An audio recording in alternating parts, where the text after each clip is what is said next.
Assalamualaikum warahmatullahi wabarakatuh. Alhamdulillah, wassalatu wassalamu ala rasulillah Sayyidina Muhammad bin Abdullah wa ala alihi wa ashabihi wa mawalah, amma ba'd. Kita lanjutkan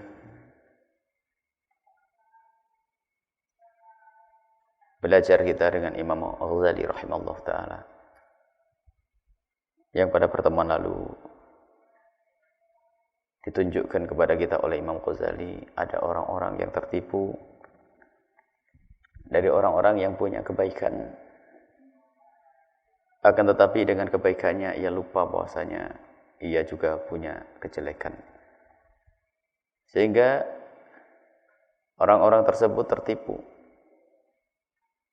sibuk dengan kebaikan, lupa mengoreksi kekurangannya. Sampai digambarkan bersedekah banyak, akan tapi dia pun ternyata cara mengambil uangnya pun dengan cara yang tidak benar. Dibisikkan oleh setan di telinganya bahwasanya dia sudah ahli surga karena telah banyak sedekah. Lupa bahwasanya yang digunakan sedekah ada uang yang belum dizakati, harta belum dizakati, atau mungkin juga dari harta waris yang belum beres dan seterusnya. Sekarang kita meningkat lagi. Orang-orang yang tertipu dari orang alim ini, kita bersama Imam Ghazali, kita faslun fi bayanil maghrurin.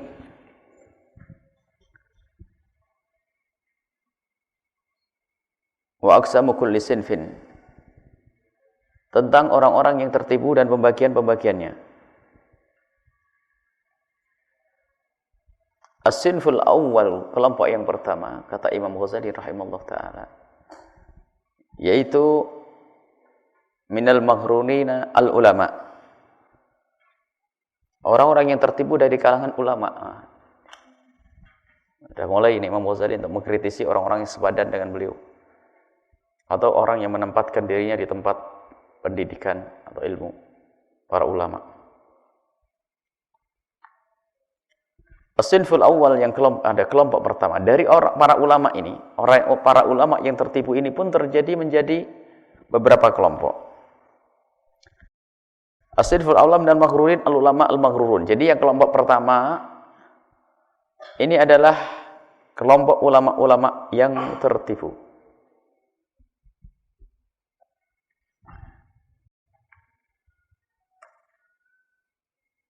Wal maghruruna minhum, orang-orang yang tertipu dari para ulama itu firqun, ada beberapa kelompok. Firqatun, kelompok yang pertama adalah firqatun minhum, kelompok yang pertama adalah, ini ada naskah yang banyak kurang ya. Firqatun minhum, sekelompok dari mereka adalah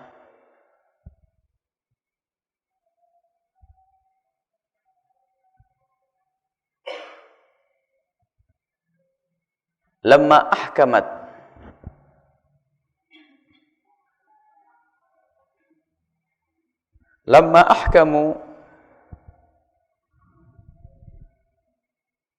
atau firqatun ahkamat. Firqatun ahkamat bisa. Ahkamat ahdil firqah al-ulum syar'iyyata, mereka itu benar-benar mempelajari ilmu syariat. Belajar ini benar. Wal aqliyat, dan ilmu-ilmu yang pemahaman dengan akalnya. Ta'ammaqu fiha, mendalami ilmu ini. Wastaghalu fiha, sibuk dia dalam diskusi, ngarang, mengkritisi, Masya Allah. Wastaghalu biha. Akan tapi dengan begitu, ahmalu, mereka itu lupa dan lalai tafaqqudal jawarihi, untuk menyeleksi atau mengoreksi al-jawarih, anggota tubuh.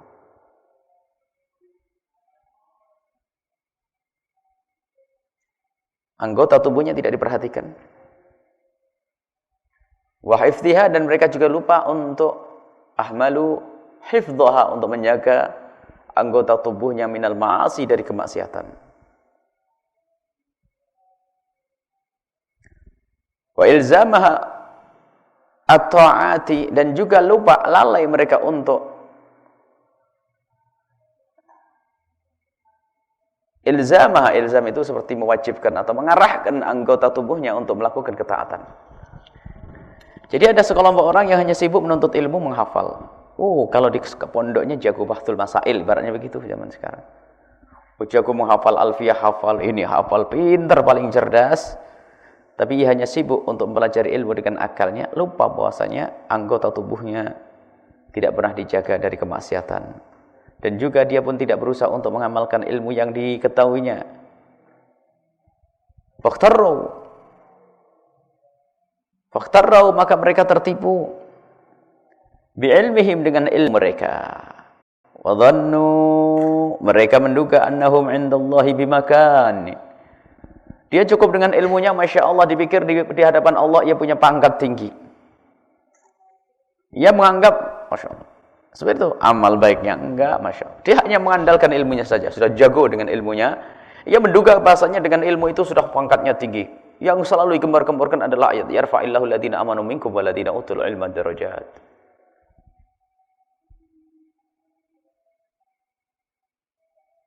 Allah akan mengangkat derajatnya orang yang berilmu. Itu saja yang diingat-ingat. Seolah-olah dia punya pangkat di hadapan Allah.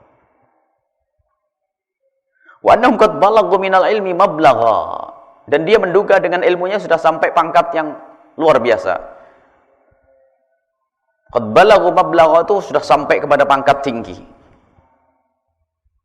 Pangkat yang la yu'adzibullahu ta'ala mithlahum, yang Allah tidak akan menyiksa orang seperti itu. Punya ilmu, Masya Allah, paling mulia derajatnya di hadapan Allah.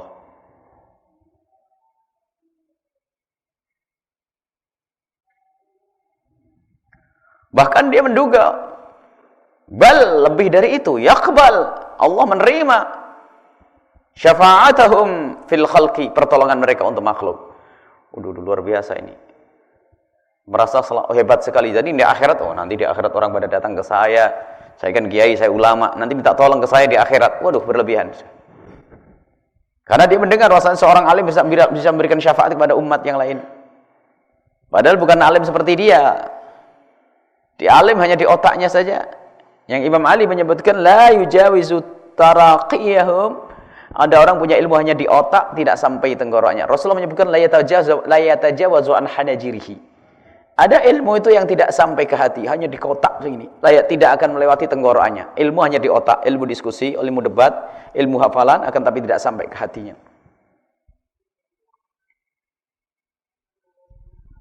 Dan dia merasa bahwasanya dengan ilmunya yang hebat itu alim besar, digelari al-allamah mungkin. Allah. Dia terbetik di hatinya keyakinan bahwasanya ya yutalibuhum, Allah tidak akan menuntut kepada mereka bidunubihim, dengan dosa-dosa mereka, wa khotoyahum, dan kesalahan-kesalahan mereka. Oh, hebat nih, sudah habis pol-polan.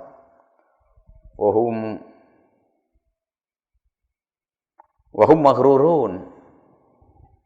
Mereka adalah orang-orang tertipu. Fa innahum law nadharu bi'ainil basirati, kalau mereka mau melihat dengan mata hati, mata renungan, mata penghayatan, mata hati, la alimu, niscaya mereka akan sadar bahwasanya adnal ilma ilmani, ilmu itu ada dua. Yang pertama ilmu muamalatin, yang pertama adalah ilmu muamalah, yang kedua adalah ilmu apa ilmu muamalah? Ilmu muamalah itu yang membenahi urusanmu dengan sesama manusia di dalam bertransaksi, berakhlak yang mulia, peduli dengan fakir, miskin, yatim, piatu, dan seterusnya.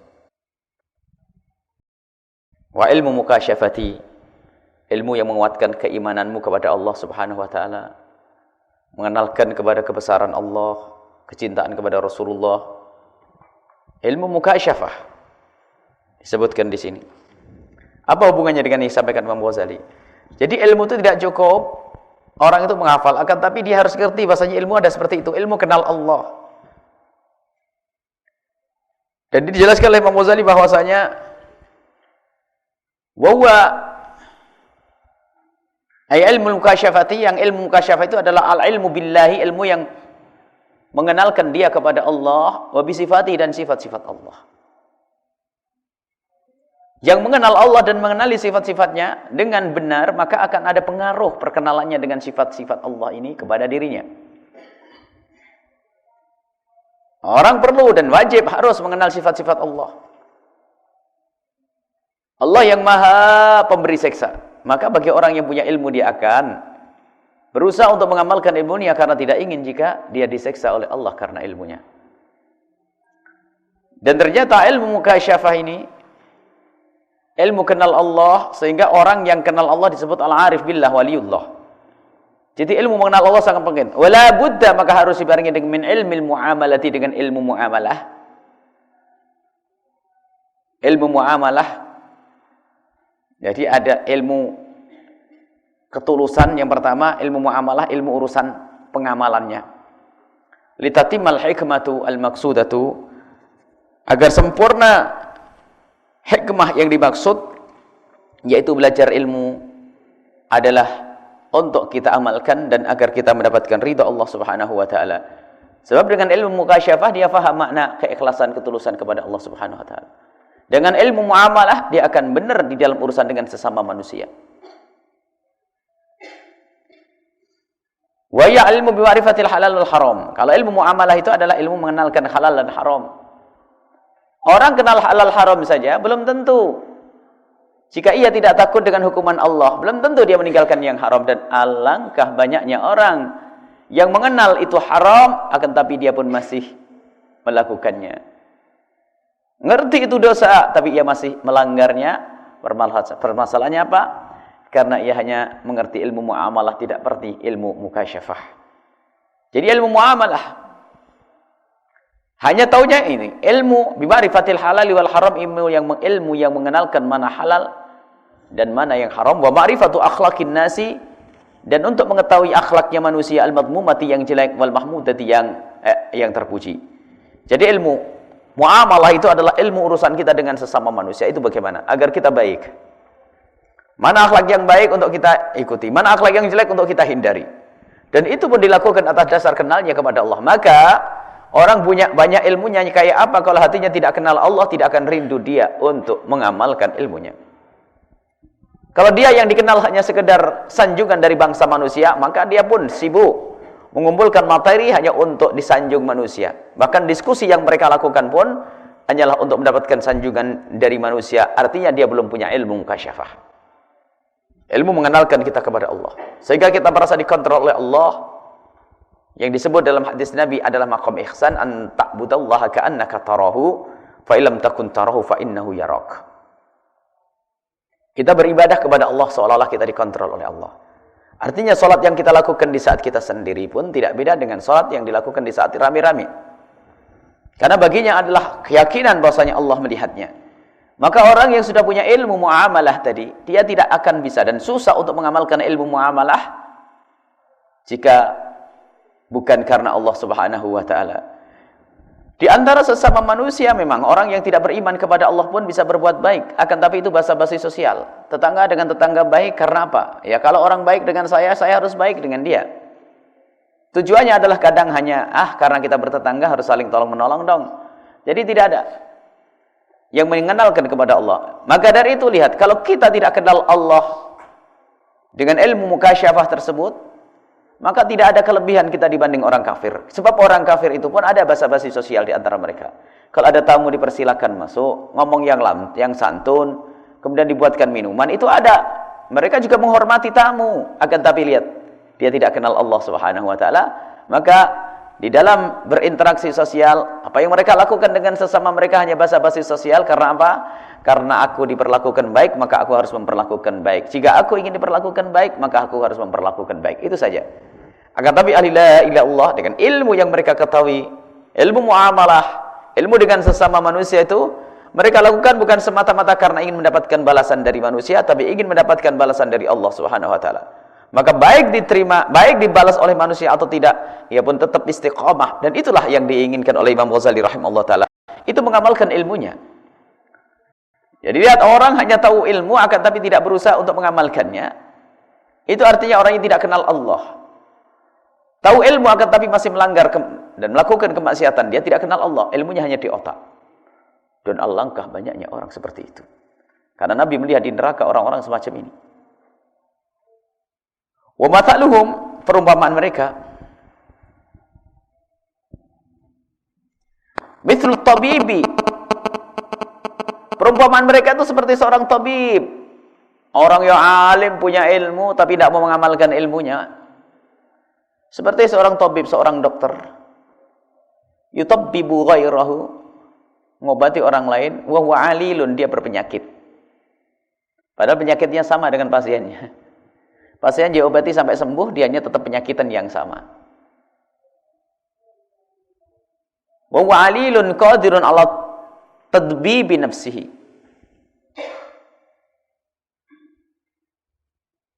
Atau ala tibbi nafsihi.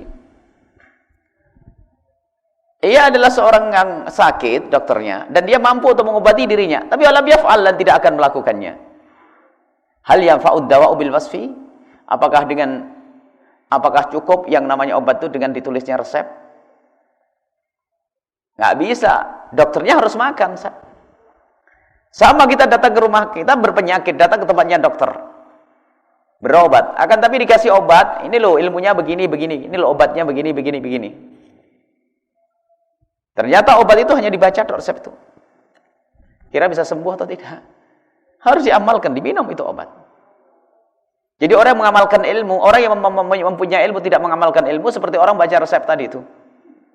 Dibaca resepnya, Masya Allah, obat sakit kepala. Indikasi diagnosa komposisinya begini, begini, begini. Sudah hilang sakitnya? Tidak, dia harus minum agar ada pengaruhnya obat terhadap dirinya. Allah memang yang menyembuhkan. Akan tapi usaha itu harus berjalan. Ini ada orang alim akan tapi tidak mengamalkan ilmunya, kayak dokter ngobati orang lain, dia berpenyakit, tidak sembuh-sembuh dianya. Karena apa? Dianya nggak mau minum obat. Tidak mau minum obat tersebut. Hayhata, jauh-jauh sekali. Lam yanfa'id dawa'u illa man syaribahu.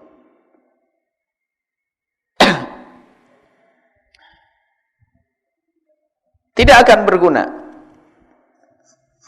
obat kecuali untuk orang yang meminumnya. Ba'dal himyati, setelah mereka berusaha untuk menjauh dari penyakit tersebut, menghindar. Artinya tidak cukup dia itu dengan resep atau dengan ilmu seseorang itu, tidak cukup dengan ilmunya kemudian dia langsung beres. Tidak, ilmu diamalkan. Ilmu diamalkan, dan dengan mengamalkannya maka berguna bagi dirinya. Ghafalu an qouli subhanahu wa ta'ala, lupa dengan apa yang Allah firmankan. Qad aflaha man zakkaha wa qad khaba man dassaha. Lihat, qad aflaha man zakkaha. Sungguh beruntung orang yang membersihkan jiwanya. Membersihkan, Allah menyebutkan man zakkaha. Qad aflaha, sungguh beruntung man zakkaha, orang yang membersihkannya. Bukan orang yang belajar ilmu membersihkan. Ya, Allah tidak berfirman, sungguh beruntung orang yang belajar ilmu membersihkan. Kalau belajar ilmu membersihkan apa artinya? Ilmu tasawufnya Masya Allah, dia membaca buku tasawuf bolak-balik, Ihya Ulumuddin bolak-balik. Itu namanya ta'allam, belajar ilmu membersihkan hati. Tidak ada gunanya hanya belajar ilmu membersihkan hati kalau tidak berusaha membersihkan hatinya. Jadi tidak cukup belajar ilmu. Allah berfirman zakkaha, bukan ta'allam, bukan ya'lam kaifiyata tazkiyatiha. Jadi Allah walam yakul, dan Allah di sini tidak berfirman man ya'lam, bukan qad aflaha man ya'lam tazkiyataha. Bukan begini firmannya. Allah sungguh beruntung orang yang mengetahui cara membersihkan hati. Bukan sekedar mengetahui cara membersihkan hati. Kalau dia tidak membersihkannya, tidak akan bersih hati itu. Jadi harus ada mujahadah, ada riyadhah, ada latihan-latihan untuk membersihkan hati. Wa qad khaba man dassaha. Begitu juga akan rugi, sia-sia, tidak beruntung man dassaha, orang yang mengotori jiwanya. Nah, walam yakul, Allah tidak berfirman di sini dengan sungguh beruntung man ya'lam tazkiyataha, orang yang mengetahui membersihkan hatinya. Wa kataba ilmaha, dan yang menulis ilmunya. Enggak cukup kita menulis ilmu tasawuf, ngarang ilmu tasawuf, diskusi tasawuf di meja meja diskusi, seminar tasawuf internasional, seminar tasawuf nasional, seminar tasawuf, waduh macam-macam, diskusi tasawuf. Pentingnya tasawuf di masa sekarang.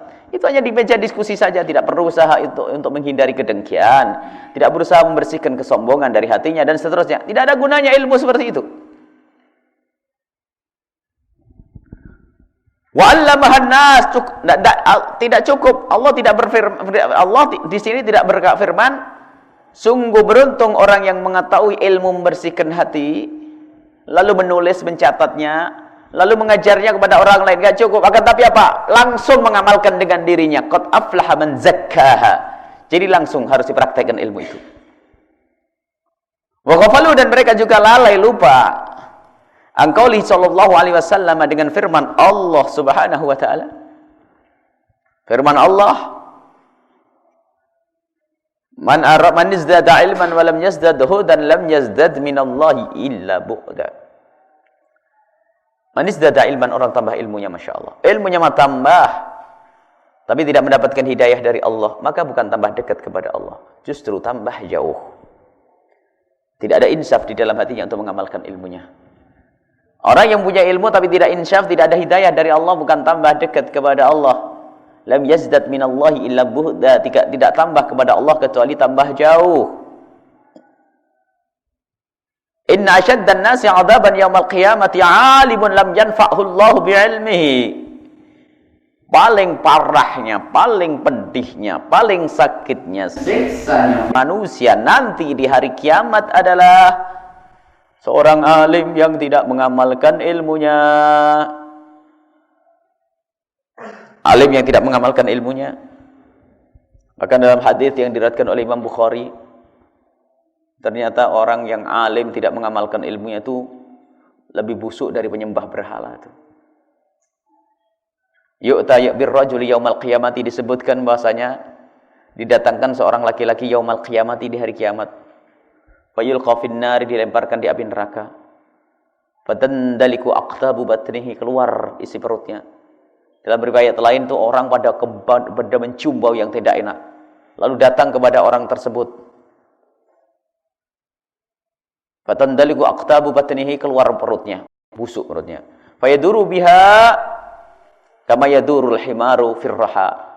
Dan ternyata orang yang perutnya keluar tuh muter-muter karena perutnya keluar dan dia kesusahan untuk berjalan. Jadi muter-muter di situ. Seperti himar tuh mengitari gelingan. Jadi dahulu, zaman dulu itu ada namanya himar atau onta. Di situ ada alat penggiling tradisional, itu muter begitu. Jadi muter begitu. Jadi orang itu seperti itu. Dan ini baunya busuk, lalu orang-orang di neraka. Ini hadis Imam Bukhari Muslim. Orang-orang di ahli neraka itu pada terganggu. Siapa kalian kok busuk banget? Kami semua busuk, tapi kalian lebih busuk dari kami. Siapa kalian? Fayajtalamu ilaihi ahlun naru, orang-orang ahli neraka pada kumpul di situ. Fayaquluna ya fulan, wahai fulan, malak? Kenapa engkau di sini? Kok disiksa? Kok di sini? Allah. Alam takun ta'mur bil ma'ruf wa tanha 'anil munkar wa tanha 'anil munkar? Bukankah engkau orang yang mengajak kepada kebaikan dan menjauhkan orang dari kemungkaran? Bukankah engkau ustaz? Bahkan dalam riwayat lain itu ada ahli surga itu berbincang-bincang dengan sahabatnya. Lalu kaget, berkata kepada sahabatnya, wahai sahabatku, kau ingat tidak itu yang di neraka? Sebab nanti neraka dan surga itu dibuka oleh Allah. Artinya ahli neraka itu bisa melihat ahli surga bisa melihat ahli neraka. Tidak tahu caranya gimana. Tujuannya apa? Yang ahli neraka biar tambah ngenes. Sebab melihatnya ahli surga saja sudah siksa itu. Dan ahli surga biar tambah tambah senang. Sebab kalau kita meminum es di tempat yang haus kan luar biasa. Jadi melihat ahli neraka. Lah akhirnya di surga itu ada orang-orang dengan sahabatnya ahli surga itu pada berkumpul melihat. Tahukah kamu siapa kau? Tahukah kamu siapa yang ada di neraka itu? Oh iya, bukankah itu guru kita? Allah. Muridnya di surga, gurunya di neraka. Muridnya tulus, gurunya pembohong, dia hanya sekedar ngerti ilmu, bercerita Masya Allah. Ilmunya tidak diamalkan untuk dirinya dan keluarganya. Ilmunya ternyata untuk mencari uang, untuk mencari pangkat, untuk istimalah wujuhun nasi, untuk mencari perhatian dari manusia. Lah muridnya tulus-tulus semuanya. Mana muridnya mati masuk surga? Bingung lah ini. Nah ini termasuk riwayat dari Imam Bukhari, Imam Muslim ini. Bukankah engkau dulu ustadz yang gembar-gembor sering ceramah di sana sini ta'mur bil ma'ruf tanha 'anil munkar?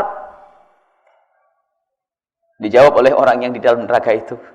Bala, benar aku itu orangnya. Aku yang ceramah sana dan ceramah sini. Aku mengajak di sana, mengajak di sini. Kuntu amuru bil ma'rufi wala atihi. Aku pintar ngomong tentang kebaikan tapi aku tidak pernah melakukannya. Wa anhanil munkari, aku menjauhkan orang dari kemungkaran. Aku sering ngomong jangan hubbud dunya. Ternyata aku pun masih mikir duitku aku kumpulkan itu ternyata dunia. Aku masih sering berbangga dengan urusan mobilku. Aku berbangga dengan rumahku. Ustaz bersemua. Dia mengelau, dia bercerita tentang hubbud dunya. Marilah kita berzuhud. Wa anhanil munkari, aku melarang dari kemungkaran. Akan tapi apa? Wa atihi, tapi aku melakukannya. Allah. Disebut oleh Nabi sallallahu alaihi wasallam seperti itu. Bahkan ada riwayat lain yang sungguh luar biasa. Syarrun nasi al-ulama as-su'. Hadis riwayatkan Imam Ad-Darimi. Paling jeleknya manusia adalah ulama. Bahkan Nabi pernah berkata, Dajjal, fitnah Dajjal mengerikan. Fitnah Dajjal sangat mengerikan. Allah, Dajjal itu bagaimana? Dajjal, orang bisa saja tertipu langsung karena menganggap Tuhan Dajjal itu. Sebab bisa melakukan apa yang dilakukan seperti yang dilakukan oleh Tuhan Allah. Kalau orang mati bisa dihidupkan, yang hidup dimatikan. Begitu dahsyatnya, dia bisa menempuh perjalanan yang sangat jauh dalam waktu singkat. Pengen apa bukan bisa. Jadi orang bisa langsung menganggap Dajjal sebagai Tuhan. Akan tapi itu tidak ada apa-apa dibanding dengan ulama ulama yang tidak mengamalkan ilmunya. Ulama jelek, bukan ulamanya orang lain. Nabi Muhammad melihat ini, ulamanya pengikut Nabi sallallahu alaihi wasallam. Ternyata lebih mengerikan daripada Dajjal, lebih busuk daripada Dajjal. Siapa mereka itu? Ini disebut oleh Imam Ghazali, orang yang tertipu hanya dengan ilmu yang dihafal, ilmu diskusi, ilmu mencatat, ilmu ngarang, akan tapi ternyata tidak pernah memberikan kesempatan hatinya untuk tunduk kepada ilmu yang dipahaminya, dan tidak pernah menundukkan anggota tubuhnya untuk mengikuti ilmu yang pernah mereka ketahuinya. Ini adalah ulama yang tidak ada baiknya, namanya ulama jelek, ulama yang tidak diridhai oleh Allah dan tidak diridhai oleh Rasulullah sallallahu alaihi wasallam. Wa hulail maghrurun, dan mereka orang-orang yang tertipu. Naudzubillah min halihim. Kita berlindung, minta perlindungan dari Allah, semoga kita tidak seperti mereka. Innama ghalaba alaihim, yang menjadikan mereka itu semua seperti itu, ghalaba, telah mengalahkan alaihim, kepada mereka. Mereka telah dikuasai oleh hubbud dunya, cinta dunia. Lihat, ilmunya Masya Allah, akan tapi ternyata salah niatnya dari awal menuntut ilmu. Dikuasai oleh hubbud dunya. Ustadznya masih sibuk bagaimana memperbaharui judul merek mobilnya, dan mungkin juga merek bajunya, mungkin juga merek HP-nya. Rumah yang dipikirkan itu. Rasulullah sallallahu alaihi wasallam bukan tidak mampu membangun rumah. Akan tapi bagaimana rumah Rasulullah? Semua raja-raja di bawah Rasulullah. Akan tapi bagaimana rumahnya Rasulullah? Rumah yang sangat sederhana. Bahkan kalau ditarik pintunya itu tanah ada yang terkeruk sehingga semakin dalam lubangnya. Kalau ada orang rumahnya jelek di hari ini, ketahuilah tidak sejelek rumahnya Rasulullah. Apakah Rasulullah tidak mampu membangun rumah yang bagus? Dan kita tidak bisa melihat rumahnya Rasulullah karena sudah tidak ada. Karena peninggalan-peninggalan sudah tidak ada. Kalau seandainya peninggalan rumah Rasulullah itu masih ada dan kita bisa melihatnya, kata Imam Hasan Basri, sungguh kalau seandainya umat ini bisa melihat rumahnya Rasulullah, cukup dengan melihat rumahnya Rasulullah akan belajar ilmu zuhud lebih hebat daripada belajar ilmu dari kitab yang berjilid-jilid. Akan tapi lihat, negeri Saudi tidak mendukung hal-hal semacam itu. Tidak memperhatikan peninggalan Nabi. Mestinya untuk belajar, ibrah, pelajaran, rumah Rasulullah semacam ini. Peninggalan Nabi seperti itu. Allah telah dikuasai oleh hubbud dunya wa hubbu anfusihim, mencintai diri mereka. Menyanjung, menyombongkan diri, ujub. Wa talabir rahati, dia hanya mencari kesenangan al-ajilati di dunia saja. Wah, pengen kenikmatan dunia saja. Rupanya dengan ilmunya bukan untuk mencari keselamatan di akhirat. Hanya pengen bagaimana mobilnya ganti, bagaimana rumahnya megah, dikagumi orang, dielulukan setiap tempat dihormati. Wadannu, dan mereka menduga anna ilmahum, sesungguhnya cukup dengan ilmu mereka itu. Yunjihim, akan bisa menyelamatkan mereka fil akhirat, di akhirat. Min ghairi amalin, tanpa amal. Nah, ini tertipu. Sehingga mereka hanya sibuk untuk belajar saja. Sibuk dengan ilmu-ilmunya saja, tapi tidak berusaha untuk mengamalkan dengan ilmunya. Sungguh itu adalah manusia yang tertipu, yang disebutkan oleh Imam Ghazali rahimahullah ta'ala dari kalangan ulama yang pertama ini. InsyaAllah nanti kita akan lanjutkan dari ulama-ulama yang tertipu model apa lagi ini. Ini hanya mengandalkan ilmu saja. Nanti ada, sudah punya amal masih tertipu lagi.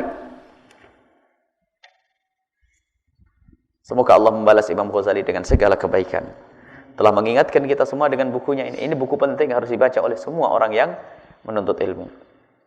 Al-Kashfu wa Tabyini fi Ghururin Nasi Ajma'in. Ya. Semoga Allah memberikan kepada kita kemanfaatan dari ilmunya Imam Ghazali rahimahullah ta'ala. Dan semoga Allah subhanahu wa ta'ala menjaga hati kita dan mudahkan kita untuk mengamalkan ilmu kita, sehingga kita tidak menjadi orang-orang yang tertipu. Dan semoga Allah subhanahu wa ta'ala seperti mempertemukan kita di dunia, mempertemukan kita kelak di surga bersama Nabi Muhammad SAW. Panjang umur, husnul khatimah, senantiasa dalam kerinduan kepada Allah, kecintaan kepada Allah Subhanahu wa taala. Semoga kita termasuk menjadi hamba-hamba yang selalu mengutamakan akhirat daripada dunia. Dan semoga Allah mudahkan urusan dunia kita untuk bekal di akhirat. Dan semoga Allah memberikan kepada kita kejayaan di dunia dan di akhirat. Al-Fatihah.